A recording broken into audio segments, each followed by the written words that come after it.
Hey guys, this is the last video for your drawing an apple. So I went ahead and shaded the rest of this apple like I showed you, where I got lighter as I went over to the right and left it darker in that sort of C-shaped pattern along the left.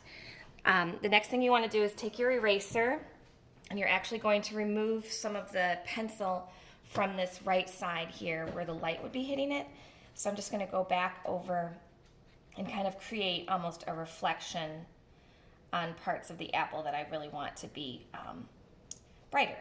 So you're almost like drawing with your eraser in a way, if you want to think of it like that, because you're adding highlights to something that previously had pencil on it.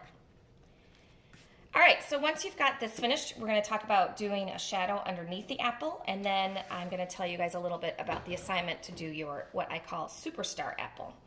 So for shadows underneath, you're going to use a dark pencil or push down hard on your pencil. And basically shadows come, they start underneath the object and then they come out this side. The shadow will be on the side that is darkest on the apple. So all you have to do really is rub some pencil down. I kind of go straight across because I'm assuming my apple is on a straight surface. And then go up a little bit like this to show that it's got some depth to it. Shadows are darker the closer they are to the object, and then they get lighter as they move away from the object. Use your finger to smudge if possible. And then when I did my apple, when I shaded this, speaking of smudging, I used my finger quite a bit as well to smudge the pencil here. So that's basically it for a shadow. It's pretty easy. I like to make sure that my objects look like they're sitting on something, so I draw a table or some kind of surface behind it. I made that crooked, but you get the idea. So you might want to do something like that too. Okay, so for your Superstar Apple assignment, I will have this in the assignment as well, so you can read it. But basically, you're going to take, you're going to draw your very, very best apple on a single piece of paper.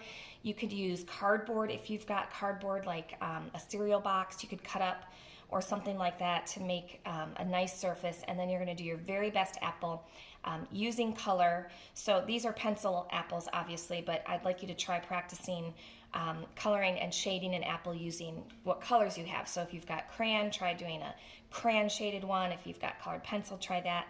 I'm going to do a short video where I show you guys a couple different color options next. So work on finishing your shading, and then go ahead and start practicing or finding a way to do a superstar apple, and then watch the video on adding color. Okay, see you soon.